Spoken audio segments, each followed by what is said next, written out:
1 to 1 ஆன்மீக நேயர்களுக்கு அன்பு வணக்கம். நம்ம சேனலில் தொடர்ந்து சுவையான பல ஜோதிட விழிப்புணர்வு நிகழ்ச்சிகளை பார்த்துட்டு வரோம். அந்த வகையில் இன்றைக்கி நம்ம பார்க்க போகிறது கேதுவுடன் சேர்ந்த கிரகங்கள் என்ன மாதிரியான பலன்களை தரும். இதை பற்றி மூத்த பத்திரிகையாளரும் ஜோதிட ஆய்வாளருமான திரு ராஜேந்திரன் அவர்களிடம் கேட்டு தெரிஞ்சுக்குவோம். வணக்கம் சார். வணக்கம்மா. கேதுவோட மற்ற கிரகங்கள் சேரும்போது என்ன மாதிரியான பலன்களை தரும் அப்படின்னு சொல்லுங்கள். ராகு நம்ம எப்படி மோட்சக்காரகன் அப்படின்னு சொல்லுவோமோ, கேதுவை நம்ம ஞானக்காரகன் அப்படின்னு சொல்லுவாங்க. ஜென்ரலாக என்ன சொல்கிறதுனா, ஒரு ஜாதகத்தில் எந்தெந்த கிரகங்கள் என்னென்ன நட்சத்திர சாரங்களில் அமர்ந்திருக்குன்னு பார்த்து நம்ம அதை பிடிக்கணும். அதனால தான் சாரம் அறியான் நூலை அறியான் அப்படின்னு சொல்லுவாங்க. நீங்கள் எவ்வளோ வேணாலும் வலிமையானவர்களாக இருக்கலாம், நீங்கள் இப்போ நிற்கிறது யாருடைய சாரத்தில் எந்த இடத்துல நின்றுட்டுருக்குன்னு ஒரு கணக்கு இருக்குல்ல, அதை வச்சு தான் உங்கள் வலிமை தீர்மானிக்கப்படும். அதே மாதிரி என்ன சொல்லுவாங்க, ஜோதிடத்தில் பாம்பை பார்த்து பலனை தீர்மானிக்கணும் ஒரு இடத்துல சொல்லுவாங்க. அது என்ன பாம்புன்னா, இந்த ராகு கேது இருக்கிற இடத்த வச்சு தான் இவங்களுக்கு நீங்கள் தீர்மானமாக நீங்கள் பலன்களை சொல்லி ஆகணும். இது ஒரு மெத்தட். அப்போது இப்படி என்ன சொல்லிகிட்டே வராங்க அப்படின்னு பார்க்கும்போது, கேது ஒரு ஜாதகத்தில் எந்த இடத்துல இருக்குது அப்படின்னு பார்த்தீங்கன்னா, அதுதான் உங்களுக்கு லிட்டிகேஷனுங்கிறான். வாழ்க்கையில் நீங்கள் துன்பப்படக்கூடிய விஷயத்தை உங்களுக்கு எடுத்து சொல்கிறது கேது தான். சில நேரங்களில் கேது என்ன பண்ணும், அது சில இடங்களில் உட்காரும்போது அதுவே பாசிட்டிவாக மாறிடும். அது எப்படி மாறுதுன்னா, 3ஆம் இடம் 6ஆம் இடம் 10ஆம் இடம் 11ஆம் இடத்துல மாறும்போது அந்த கேது நமக்கு பாசிட்டிவ் ஆகிடுது ஜாதகத்தில். இந்த கேது வேறு ஏதாவது கிரகங்களோட சம்மந்தப்பட்டதுன்னா அதை உண்டு இல்லைன்னு பண்ணிடுது. அந்த திசை நடத்தும் போதோ, அந்த புத்திகள் நடக்கும்போதோ, இல்லை அந்த பாவத்துக்குள்ள உள்ள ஒரு விஷயங்கள் நம்மளை பெரிய பாதிப்பை உருவாக்கிடுது. அப்படி பார்க்கும்போது ராகுக்கும் கேதுவுக்கும் சின்ன சின்ன வித்தியாசம்தான். நம்ம ஏற்கனவே சொன்ன மாதிரி ராகுங்கிறது ஆக்சிலேட்டர் கொடுத்து ஸ்பீட் பண்ணி விட்டுடுது, கேதுங்கிறது ஸ்பீட் பிரேக்கராக வேலை பார்க்குது. எல்லாத்துக்கும் முட்டுக்கட்டை போட்டுகிட்டே இருக்கு, எல்லாத்துக்கும் கட்டை கொடுத்துட்டே இருக்கே அப்படின்னு கேட்குறாங்கல்ல, அந்த மாதிரி கொடுத்துரும். இப்போ சூரியனோட சேரும்போது அது என்ன பலன் கொடுக்குன்னா, இதுவும் ஒரு வகையில் கிரகண தோஷம்தான். சூரியனோடையும் சந்திரனோடையும் ராகு கேது சேர்றது அவ்வளோ சிறப்பு இல்லை அப்படின்னு சொல்லுவாங்க. ஜென்ரலாக சந்திரன் கூட சில நேரங்களில் கொஞ்சம் மாறிடும். ஆனால் சூரியனோட ராகு கேது சேர்றது எப்போதுமே ஒரு பாதிப்பான விஷயந்தான். இவர்களும் பார்க்கும்போது அந்த கிரகணத்துக்குரிய நாட்களில் அந்த சரியான தோஷங்களை நிவர்த்தி பண்ணிக்கிட்டு அது என்ன வேணாலும் பண்ணிக்கலாம், அதுக்குரிய விஷயங்களை பண்ணிக்கிட்டாங்கன்னா அவர்களுக்கு அந்த பலன் ஓரளவு நல்லாயிருக்கும். அது இருந்தால் கூட பார்த்திங்கன்னா, என்ன இருந்தாலும் சூரியன் ஒரு ஒளி கிரகம் இல்லையா, ஆன்மான் தான் நம்ம சொல்லுவோம். ஏதாவது ஒரு வகையில் ஒரு டிஸ்டர்பன்ஸஸ் இருந்துக்கிட்டே இருக்கும். அதனால தான் ஒரு தன்னம்பிக்கையும் தைரியத்தையும் சில நேரங்களில் ஒரு நெருக்கடி கொடுக்குற மாதிரி சில சூழ்நிலையும் அது உருவாக்கிடும். அதுக்கு அடுத்தது பார்க்கும்போது சந்திரனோடு கேது சேர்ந்தால் எப்படி இருக்கும் அப்படின்னு பார்க்கும்போது, இந்த கேது சந்திரன் சேர்க்கையும் பெரிய நல்ல விதமான சேர்க்கைன்னு சொல்ல முடியாது. நம்ம ராகுக்கு சொல்லும்போது அதை எப்படி பயன்படுத்திக்கணும்னு சொன்னோம் இல்லையா, கேதுங்கிறது பாம்பு, சந்திரனுங்கிறது தானியம், இது ரெண்டத்தையும் எப்படி நம்ம மிக்ஸ் பண்ணுறதுங்கிற ஒரு விஷயத்த சொல்கிறோம் இல்லையா. சில இடங்களில் நாகரத்தினம் அப்படின்னு ஒரு பேர் வரும், கேள்விப்பட்டிருக்கீங்களா? ரத்தினம் அப்படின்னு சொன்னால், நவரத்தினம்ங்கிறது ஒவ்வொரு ரத்தினம் வெவ்வேறு இருக்கும். ஆனால் ஜென்ரலாக ரத்தினம் அப்படின்னு சொன்னாலே அது சந்திரனை குறிக்கும்.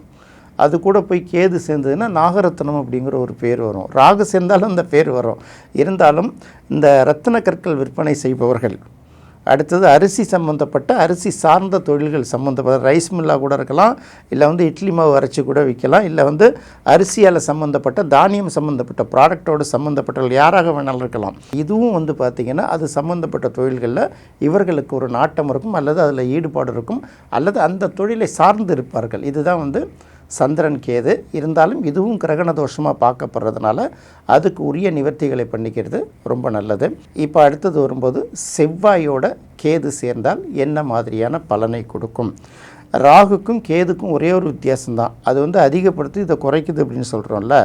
அப்போ செவ்வாய்ங்கிறது ரத்தத்தை குறிக்கக்கூடிய ஒரு கிரகம். இந்த செவ்வாயோடு கேது சம்மந்தப்பட்டால் என்ன பண்ணும், ஹீமோக்ளோபினோட எண்ணிக்கையை சில இடங்களில் குறைச்சிடும், ரத்தத்தோட வீரியத்தை சில இடங்களில் குறைச்சிடும். இதுதான் ரொம்ப மெயினாக நம்ம பார்க்க வேண்டிய ஒரு விஷயம். அடுத்தது பார்த்திங்கன்னா, இந்த செவ்வாயோடு ராகு கேது சம்மந்தப்பட்ட பலருக்கு பல்லில் ஏதாவது ஒரு பிரச்சனை இருக்குது. எப்படின்னா, பல்லு சில பேருக்கு எடுப்பாக இருக்கும், ஒன்று பார்த்திங்கன்னா ஜிக்ஸாக்காக இருக்குல்ல, ஒன்று உள்ளார போய் வெளியில் வந்திருக்கும். இந்த மாதிரி இந்த செவ்வாயோட ராகு கேதுகள் சம்மந்தப்படுறவங்க பல பேருக்கு பல்லோட அந்த ஒழுங்கு சில இடங்களில் ஆர்டர் மாறின மாதிரி நிறைய பேருக்கு அதுக்கு இருக்குது. ஸோ இப்போ செவ்வாயோடு ராகு கேது சம்மந்தப்பட்டவர்கள் பாபா வழிபாடு செய்வது ரொம்ப சிறப்பாக இருக்கும்.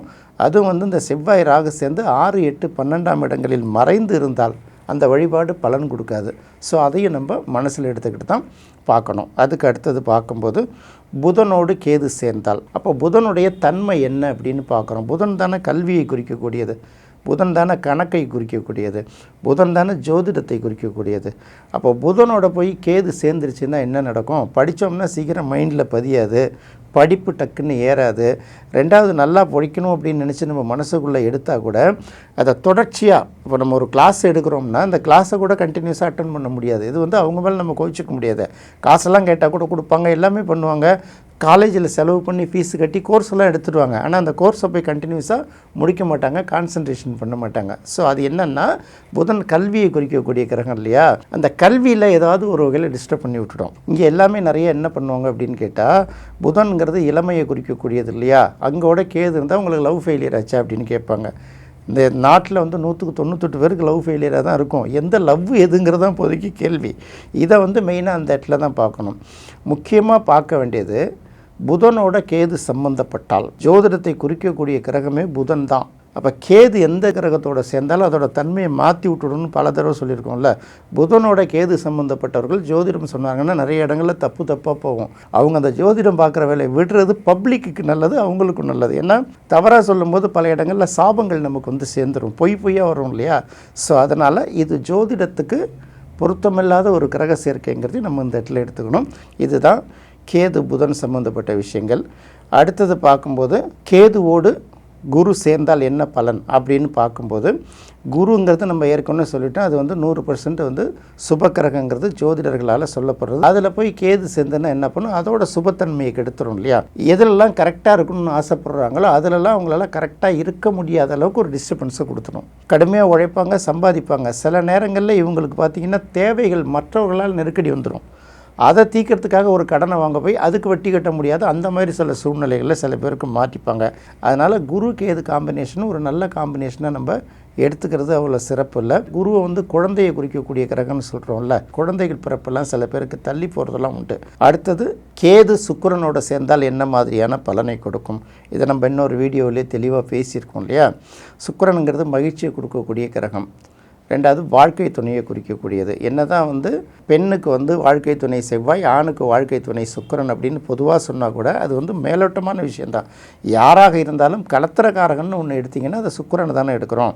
அப்போ இந்த கலத்திரக்காரகனோட போய் கேது சேரும்போது என்ன பண்ணும், கலத்திர விஷயங்களால் நமக்கு கிடைக்க வேண்டிய மகிழ்ச்சியை அப்பப்போ துன்புறுத்திக்கிட்டே இருக்கும். பெரிய அளவுக்கு மகிழ்ச்சியை நமக்கு கிடைக்க விடாத அளவுக்கு பண்ணிவிடும். என்னென்னா பொருத்தமில்லாத ஜோடிகள்னு சொல்லுவாங்கள்ல, பொருந்தாத ஜோடிகள் அப்படின்னு சொல்லுவாங்கள்ல, அந்த மாதிரி எடுத்து கொடுத்துரும். இல்லைனா அப்படி பொருத்தமான ஜோடிகள் வந்தால் கூட சேர்ந்து வாழ முடியாத அளவுக்கு இவங்களுக்கு இங்கே வேலை அவங்களுக்கு அங்கே வேலைங்கிற மாதிரி வேறு டிஸ்டர்பன்சஸ் கொடுத்துரும். நம்ம இதுக்கு பல காரணங்கள் இருக்குது. சுக்கிரனோட ஒட்டி பல விஷயங்களில் சொன்னால் கூட மெயினாக வந்து ஒரு பாயிண்ட் தானே சொல்லிட்டு வரோம். குழந்தைய சொல்லிட்டு வரோம், இந்த இடத்துல சுக்கிரனை சொல்லிட்டு வரோம். சுக்கிரனை சொல்லும்போது நம்ம கலத்திரத்தன்மையில் எடுத்துக்கிறோம். ஸோ அப்போ அந்த கிரகத்தோட கேது சேரும்போது அதுவும் டிஸ்டர்பன்சஸ் தானே. ஸோ அதனால் அப்படி தான் பார்த்துக்கணும். அடுத்தது சனியோட கேது சேரும்போது என்ன பண்ணும் அப்படின்னு பார்க்கும்போது, இந்த காம்பினேஷனை பற்றி நாம் தான் ஃபஸ்ட்டு தெளிவாக சொல்லியிருக்கோம். நம்ம சொல்லி முடித்ததுக்கப்புறம் ஆளுகால் எடுத்துக்கிட்டு அதில் ஒரு பாயிண்ட் 2 பாயிண்ட்டை மட்டும் மாற்றிக்கிட்டு அப்புறம் இஷ்டத்துக்கு சொல்லிகிட்டு இருக்காங்க. இது வந்து ஒரு சன்னியாசி யோகம் அப்படின்னு சொல்லுவாங்க. இது வந்து இந்த வீடு இதெல்லாம் துறந்துட்டு எளிமையான வாழ்க்கையோட சேவை பண்ண போகிறாங்கல்ல, அவர்களுக்கு வந்து இது யோகமாக வேலை பார்த்துரும். குடும்பத்துக்குள்ளாரையே இருந்துக்கிட்டு அந்த குடும்பத்தை காப்பாற்றுறவர்களுக்கு வந்து இது வந்து ஒரு விரக்தியையும் நெருக்கடியும் கொடுத்துரும். ரொம்ப யோசிக்கணும். நம்ம சனிக்கு எது காம்பினேஷன் எடுத்தோன்னே என்ன பண்ணுவாங்க, ஆளுக்கால் ஏற்கனவே ஒடியாந்து உள்ளார இவன் பாட்டுக்கு புதுசாக கண்டுபிடிச்ச மாதிரி கீழே கமெண்ட் போடுவான், சனிக்கு பிச்சை கேதுக்கு விநாயகர், பிச்சை விநாயகரை கும்பிடலான்னு. எடா இவ்வளோ சொன்ன எனக்கு சொல்ல தெரியாதாடா, ஏன்டா நீ இறந்துட்டு கதறன்னா, அவன் எவங்கிட்டையாவது இந்த மாதிரி பரிகாரம் சொல்லி காசை வசூல் பண்ணியிருப்பான் போல இருக்கு. அப்படியெல்லாம் கிடையாது. சனிங்கிறதே வந்து ஒரு துன்பத்தை கொடுக்கக்கூடிய கிரகமாக நம்ம பார்ப்போம். அந்த துன்பத்தை கொடுக்கக்கூடிய கிரகத்தோட போய் கேது சேர்ந்ததுன்னா மெயினாக தொழில் ரீதியாக தான் நமக்கு அந்த நெருக்கடியை கொடுக்கும். அல்லது சனி எந்த இடத்துல இருக்கோ அந்த இடத்தோட அந்த பாவத்து சம்மந்தப்பட்ட நெருக்கடியை கொடுக்கும்.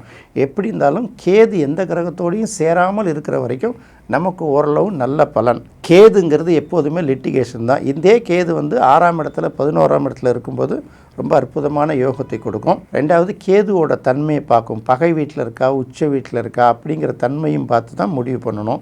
11ஆம் வீடு தான், ஆனால் ரிஷபத்தில் நீச்சம்னு எடுத்துப்போம். ரிஷபத்தில் கேது 3, 6, 10, 11ஆம் இடமாக இருந்தால் கூட அந்த அளவுக்கு பெரிய அளவுக்கு பலனை கொடுக்காதுங்கிறதையும் கொஞ்சம் யோசிக்கணும். இருந்தாலும் நெகட்டிவ் பலன் வந்து குறைவதற்கு அதிக வாய்ப்பு இருக்குங்கனால இந்த ராகுவையும் கேதுவையும் வச்சு பலன் சொல்லும்போது நட்சத்திர சாரத்தை வைத்து பலன் சொல்கிறது ஒரு முறைன்னா கூட இந்த பாம்பு இருக்கிற இடத்த வச்சு பலன் சொல்கிறது இன்னொரு முறை. அதனால் ஒரு கிரகத்தை வச்சு சொல்லணுங்கிற அவசியம் இல்லை. இதெல்லாம் ஒரு முறை. சில பேர் அப்படி ஜாதகம் பார்த்துட்டே வரும்போது எது சொன்னாலுமே இது சரியாக இல்லாத மாதிரியே அவங்க பதில் சொல்லிக்கிட்டே இருப்பாங்க. அப்போ என்ன பண்ணணும், ஏதாவது ஒரு பாயிண்ட் நம்ம முதல்ல பிடிக்கணும். அந்த பாயிண்ட்டை கரெக்டாக எடுக்கிறதுக்கு இந்த மாதிரி பாம்புகள் ரொம்ப ஜோதிடர்களுக்கு உதவிகரமாக இருக்கணும். ஆனால் இந்த பாம்பை பற்றி தெளிவாக தெரிஞ்சுக்கிட்டு தான் உள்ளார பலன் சொல்ல போகணும். பாம்பு போய் எப்படி புத்துக்குள்ளே இருக்குன்னு தெரிஞ்சால் தானே கரெக்டாக அதுக்கிட்ட அந்த ஆபத்து இல்லாமல் பிடிக்க முடியும். நீங்கள் பாட்டு ஒரு கையை விட்டிங்கன்னா கொத்தி விடாதா? அதனால் பாம்பை வச்சு பலன் சொல்லும்போது தான் ரொம்ப கவனமாக சொல்லணும். பாம்புகள் இல்லாமலும் பலன் சொல்ல முடியாதுங்கிறது ஜாதகத்தில் ராகுவுக்கும் கேதுவுக்கும் எவ்வளோ முக்கியத்துவங்கிறத நம்ம தெரிஞ்சுக்கலாம். பொதுவாக கேதுவோட சேர்ந்த கிரகங்கள் எல்லாமே வந்து பார்த்திங்கன்னா மேக்சிமம் இந்த பாசிட்டிவான பலன்களை கொடுக்கும் அப்படிங்கிறத நம்ம எதிர்பார்க்க முடியாது. கேதுவோட மற்ற கிரகங்கள் சேரும்போது என்ன மாதிரியான யோகங்களை தரும் அப்படின்னு தெளிவாக சொன்னீங்க. ரொம்ப நன்றி சார். நன்றிம்மா.